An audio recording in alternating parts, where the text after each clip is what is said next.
પાલીતાણાથી સુરત આવી ઓટો રિક્ષામાં પેસેન્જરનો સ્વાંગ રચી મહિલાઓને નિશાન બનાવતી ગેંગના 2 ફરાર આરોપીઓને પોલીસે ભાવનગરના જિલ્લાના પાલીતાણાથી ઝડપી પાડ્યા છે.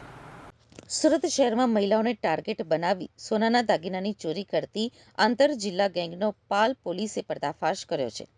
પાલીતાણાથી સુરત આવી ઓટો રિક્ષામાં પેસેન્જરનો સ્વાંગ રચી મહિલાઓને નિશાન બનાવતી ગેંગના 2 ફરાર આરોપીઓને પોલીસે ભાવનગર જિલ્લાના પાલીતાણા ખાતેથી ઝડપી પાડી કાયદેસરની કાર્યવાહી હાથ ધરી છે. પકડાયેલા આરોપીઓમાં વિજયભાઈ ઉર્ફે કાળુ બચુભાઈ સોલંકી અને પપ્પુભાઈ ઉર્ફે રઘો ઉર્ફે રાઘવ અશોકભાઈ પરમારની ધરપકડ કરાઈ છે. બંને આરોપીઓ સામે સુરત શહેરના વિવિધ પોલીસ સ્ટેશનોમાં ચોરીના અનેક ગુનાઓ નોંધાયેલા હોવાનું પોલીસ તપાસમાં સામે આવ્યું છે. પાલ પોલીસને ટેકનિકલ સર્વેલન્સ અને હ્યુમન સોર્સના આધારે આરોપીઓ સુધી પહોંચવામાં સફળતા મળી હતી. તપાસ દરમિયાન ચોંકાવનારી મોડસ ઓપરેન્ડરી પણ સામે આવી હતી. આરોપીઓ પાલીતાણાથી ટ્રેન મારફતે સુરત શહેરમાં આવતા અને ત્યારબાદ તેમના મિત્રની ઓટો રિક્ષાનો ઉપયોગ કરતા. આરોપીઓ શહેરના અલગ અલગ વિસ્તારોમાં એકલી મુસાફર કરતી મહિલાઓને પેસેન્જર તરીકે રિક્ષામાં બેસાડતા. મુસાફરી દરમિયાન મહિલાઓના હાથમાં પહેરેલી સોનાની બંગડી અથવા તો દાગીનાને નજર ચૂકવી કટર વડે કાપી ચોરી કરતા. મહિલાઓને ઘટનાની જાણ થાય તે પહેલા જ આરોપીઓ ફરાર થઈ જતા પોલીસે આરોપીઓ પાસેથી વધુ 2 નવા ગુનાઓ ડિટેક્ટ કર્યા છે, જેમાં પાલ પોલીસ સ્ટેશન અને અડાજણ પોલીસ સ્ટેશનમાં નોંધાયેલા સોનાની ચોરીના ગુનાઓનો સમાવેશ થાય છે. હાલ પોલીસે વધુ તપાસ હાથ ધરી છે. કમિશનર સર સુરત શહેરની સૂચના મુજબ અત્રેના પાલ પોલીસ સ્ટેશનની અંદર જે નાસ્તા ફરતા નોંધાયેલા ગુનાઓના આરોપીઓ છે તેમને પકડી પાડવા માટે સૂચના આપવામાં આવેલ હતી. તે અંતર્ગત પાલ પોલીસ સ્ટેશન દ્વારા 2 આરોપીઓની હાલ ધરપકડ કરવામાં આવેલ છે.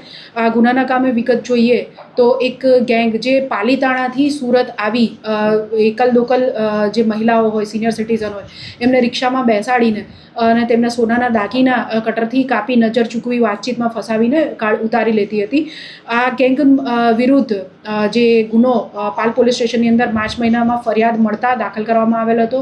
જેની વિગત જોઈએ તો ફરિયાદીના માતૃશ્રી એકલા જઈ રહેલા હતા. તેમને રિક્ષામાં બેસાડીને તેમની સોનાની ચેન અને સોનાની બંગડી એમ કરી કુલ 2.5 લાખ રૂપિયાનું આશરે 46 ગ્રામ જેટલું સોનાના જે દાગીના હતા એ આરોપીઓ દ્વારા કટરથી કાપીને પડાવી લેવામાં આવેલ હતા અને તે ફરિયાદ પાલ પોલીસ સ્ટેશન દ્વારા લેવામાં આવેલ હતી.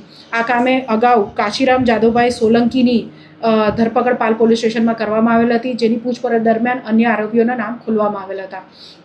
જેથી હાલ પાલ પોલીસ સ્ટેશનમાં વિજય ઉર્ફે કાળુ બચુભાઈ સોલંકી, રહેવાસી ભીલવાસ ગરાસિયા રોડ, પાલીતાણા ભાવનગર, તથા પપ્પુભાઈ ઉર્ફે રઘો ઉર્ફે રાઘવ અશોકભાઈ પરમાર, રહેવાસી પાલીતાણા ભાવનગર, બંને જે આ ગુનામાં વોન્ટેડ આરોપીઓ હતા તેમની ધરપકડ કરવામાં આવેલ છે.